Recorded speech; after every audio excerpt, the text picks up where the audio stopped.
भेद है जी। चमत्कार तो एक जादूगर दिखाता है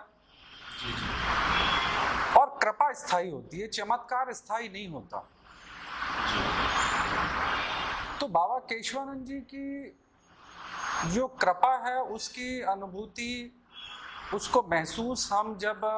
यहाँ पर कुछ समय बैठ करके या कुछ समय आश्रम में रह करके, निवास करके, और यहाँ पर हम जब ध्यान साधना करेंगे तो हमको उसकी अनुभूति होगी। और अनुभूति भी एक ऐसा है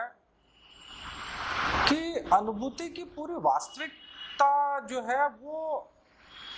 ये एक ऐसी चीज है कि जैसे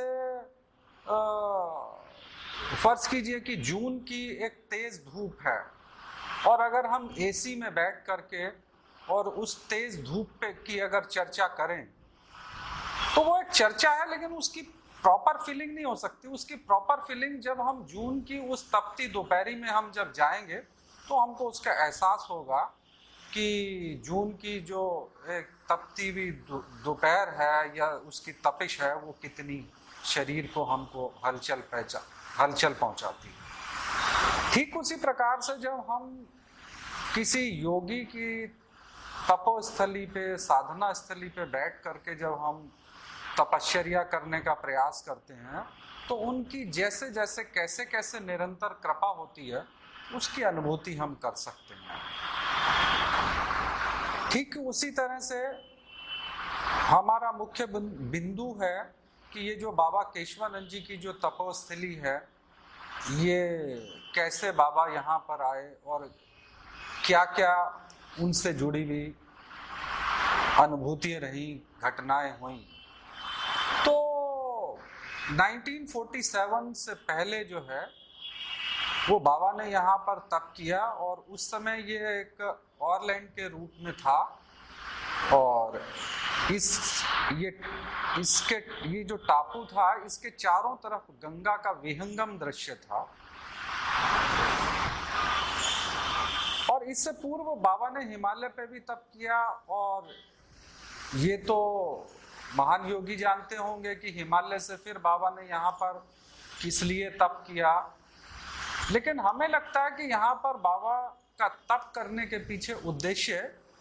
निश्चित रूप से जो है वो सांसारिक लोगों के कल्याण की दृष्टि से रहा होगा। क्योंकि हम लोग जो है वो बहुत सहज रूप से हिमालय पे नहीं जा सकते,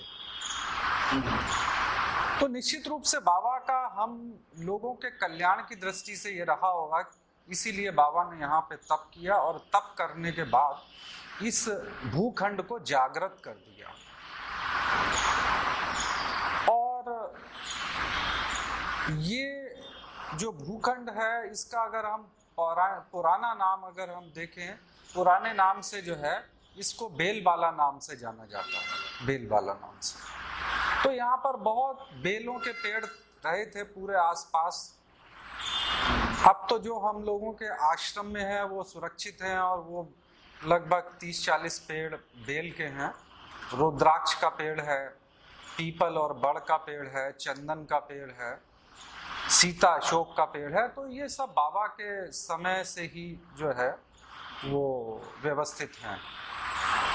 तो बाबा ने यहाँ पर कठोर तप किया और यहाँ पर अनेक जानवर भी आया करते थे। और हमारे एक बहुत ओल्ड ट्रस्टी रहे जिन्होंने, जो बाबा केशवानंद जी से सीधे ही डिसाइपल थे, तो उन्होंने बचपन का एक घटना जरूर शेयर करी थी कि जब वो छोटे थे तो वो यहाँ अपने फादर के साथ यहाँ बाबा के दर्शन के लिए जब आए तो पूरा परिवार था उनका। तो बाबा थोड़ा सा इस तरह से नाराज भी हुए कि भाई यहाँ पर नहीं आना चाहिए क्योंकि यहाँ पर जंगली जानवर कभी भी आ जाते हैं। तो ये सब बात हो ही रही थी और उसके थोड़ी देर बाद शाम ढल गई और अचानक जो है वो एक बड़ा शेर जो है वो अंदर आ गया, जो बाबा की ये पूरी कैंपस जो है इसमें, और अचानक सब लोग डर गए। तो बाबा ने सबको इशारा किया कि बिल्कुल शांत भाव से बैठे रहें, और बाबा ने अपनी यौगिक क्रिया से उस शेर के साथ त्राटक करते हुए, आंखों में आंखें डालते हुए, और उस शेर को क्या दिशा दी कि वो शेर जो है वो वापस चला गया।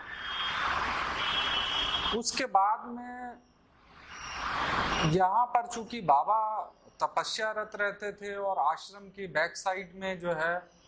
वो 1947 से पहले जो है वो कैनाल, वो एक बंगला, एक सरकारी बंगला बना हुआ है। तो उसमें 47 उस समय जो है अंग्रेज लोग आकर के रुका करते थे और वो फॉरेस्ट और दूसरी तीसरी चीज़ों का सब सर्वे किया करते थे। तो जब वो लोग वहाँ रुकते थे अंग्रेज लोग, तो चूंकि हम लोग प्राय जानते ही हैं कि अंग्रेज लोग जो है वो इंडियंस से जो है वो बहुत हेट किया करते थे, और उसी रीज़न से, और मतलब हेट भी किया करते थे, और ख़ासकर जो हमारी पौराणिकता है, धार्मिकता है, उसको तो बिल्कुल ही वो लोग लाइक नहीं करते थे। वो उसको पाखंड मानते थे, और पाखंड की दृष्टि को ही ध्यान में रखते हुए उन्होंने, जब अक्सर ऐसा होता था कि वो लोग जब उस बंगले में रुकते थे, सरकारी बंगले में, और वो इस साइड में आश्रम की साइड से जब गुजरते थे, तो वो अपने अक्सर कहा करते थे कि इस बाबा को यहाँ से भगाइए। तो एक बार जो है वो उनके बड़े अफसर गवर्नर जो है वो वहाँ बंगले में रुके, और वो भी उसी तरह से आश्रम के बैक साइड के पोर्शन से जब वो निकले, तो उन्होंने अपने जूनियर्स को कहा कि भाई ये बाबा को यहाँ से कौन है, क्या है, इनको यहाँ से भगाया जाए। तो उनके जूनियर्स ने बताया कि भाई ये बाबा जो है वो बहुत ही अलौकिक शक्तियों से आविर्भूत हैं, और जब भी इनको हम इनके पास इन सब बातों को लेके जाते हैं भगाने की दृष्टि से या इनको हटाने की दृष्टि से, तो बाबा कई बार अदृश्य हो जाते हैं, कई बार शेर के रूप में दिखाई देते हैं। तो इस तरह की कई घटनाएं हो चुकी हैं। तो उस समय वो अंग्रेज गवर्नर को बड़ा आश्चर्य लगा, और उसको वो एज पर एक्सपेरिमेंट के तौर पे वो बाबा के पास आ गए, और जब बाबा से उन्होंने बातचीत करी, बाबा चूंकि अनेक भाषाओं के ज्ञाता भी थे, फ्रेंच, अंग्रेजी, बंगाली, बहुत सारी भाषाओं पे बाबा की पकड़ थी। तो जब बाबा से उन्होंने संवाद किया हिंदू धर्म को लेकर के, अध्यात्म को लेकर के, तो वो बाबा की पूरी जो अध्यात्म का जो अध्ययन था बाबा का, वो उससे बहुत प्रभावित हुए, और इतना प्रभावित हुए वो बाबा से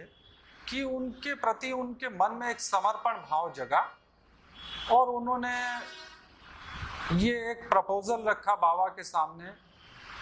कि आप बताइए मैं आपके लिए क्या कर सकता हूँ। तो बाबा ने विचार किया कि भाई यहाँ पर आने वाले समय में भी जो तमाम दुनिया से लोग आए, उनको जो है वो यहाँ से लाभान्वित होके जाएं, एक आध्यात्मिक चेतना लेकर के जाएं। इस दृष्टि को ध्यान में रखते हुए बाबा ने उनको कहा कि भाई ये जो जगह है, यहाँ जो हम तप करते हैं, ध्यान करते हैं, तो यहाँ पर आगे आने वाले जो भी कोई आपके अफसर हैं वो इसमें व्यवधान न डालें। तो उन्होंने कहा ठीक है। तो उन्होंने अपनी स्वेच्छा से ये लगभग 5-6 बीघे का जो ये भूखंड है, जो टापू के रूप में है, आज भी टापू के रूप में ये दिखता है कि इसके चारों तरफ सब हिस्सा नीचे, तो उन्होंने इसको एक रिन्यूअल लीज के रूप में जो है वो बाबा के नाम किया। इस घटना को काफ़ी वर्ष हो गए और ये लगातार यहाँ पर पूरी दुनिया से लोग आ रहे हैं और ध्यान और तपस्या करके एक दिशा लेते हैं, लाभान्वित होते हैं। और यहीं पर रहते हुए बाबा को, जो बाबा के परम श्रद्धेय गुरु श्यामाचरण लाहिड़ी महाशय, उनकी तपोस्थली काशी में रही, तो उन्होंने यहाँ पर बाबा को इंट्यूशन दिया कि भाई अब मुझे अपने घर वापस जाना है, यानी कि इस शरीर को, इस स्थूल शरीर को छोड़ के जाना है। तो बाबा यहाँ से फिर काशी गए और काशी में लाहिड़ी महाशय के उस अंतिम क्षणों में शामिल हुए। तो उसी में कहीं ना कहीं लाहिड़ी महाशय का एक यौगिक संवाद बाबा के साथ रहा होगा। तो बाबा वहाँ से, उनका स्थूल शरीर जब शांत हो गया तो एक अस्थि कलश लेकर के बाबा इसी भूखंड पे आए और वो अस्थि कलश यहाँ पर स्थापित करके और उसके ऊपर शिव जी की स्थापना करके, शिवलिंग की स्थापना करके, इसको लाहिड़ी महाशय के एक मेमोरियल के रूप में इस स्थान को व्यवस्थित किया। योगी कथामृत में भी बाबा के समकक्ष जो स्वामी युक्तेश्वर जी, जिनका पुरी में आश्रम है, उनके शिष्य स्वामी योगानंद जी ने योगी कथामृत में इन घटनाओं को मेंशन किया हुआ है। और फिर बाबा को यहीं पर तपस्यारत रहते हुए माँ कात्यायनी, जो हमारे यहाँ शक्ति पीठों में से एक है, कात्यायनी पीठ, माँ कात्यायनी का दर्शन हुआ और माँ ने कहा कि भाई अब तुम वृंदावन पहुँचो और वृंदावन में जो शक्ति पीठ है वहाँ की व्यवस्था भी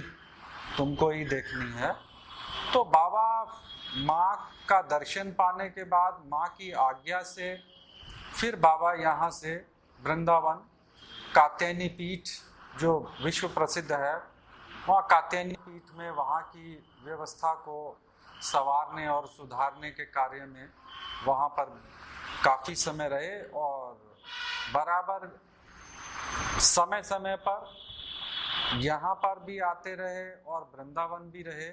लेकिन फिर धीरे धीरे अवस्था के अनुसार बाबा अधिक समय फिर कात्यायनी पीठ में ही विराजते रहे और वहाँ भी बाबा ने घोर तपस्या करी और उस पीठ को जो है वो इतना व्यवस्थित किया कि जिससे कि आने वाले लोग वहाँ से भी लाभान्वित हों। ऐसी यहाँ पर रहते हुए हमको ये सब एक अनुभूति है और जानकारी है। यहाँ पर ध्यान के लिए हम लोगों ने खुद ही स्वयं में जो है वो शाम को 6 बजे से 8 बजे तक यहीं हम रहते हैं और उस 6 बजे से 8 बजे के समय में अगर किसी की किसी प्रकार की ध्यान और योग से संबंधित कुछ जिज्ञासाएं हैं तो उसको हम गाइड करने का काम करते हैं और ध्यान और योग कैसे किया जाए उस पर भी हम लोग चर्चा और उसको करवाने का काम करते हैं कि भाई कैसे आप ध्यान में जा सकते हैं, कैसे आप योग में जा सकते हैं। तो हम पूरा प्रयास करते हैं। रुकने के लिए जो लोग साधक आते हैं तो हम लोगों ने 4-5 कमरे बनाए हुए हैं, उसमें साधक लोग रुक करके यहाँ पर अधिक समय ध्यान और साधना कर सकते हैं। और साधकों के लिए हमने भोजन की भी व्यवस्था यहाँ पे रखी हुई है। भोजन और रहना यहाँ पर हम लोगों ने स्वेच्छा से निःशुल्क रखा हुआ है। कोई अपनी श्रद्धा से अगर कुछ देना चाहे तो दे सकते हैं, अन्यथा हमने कोई यहाँ शुल्क नहीं रखा हुआ है।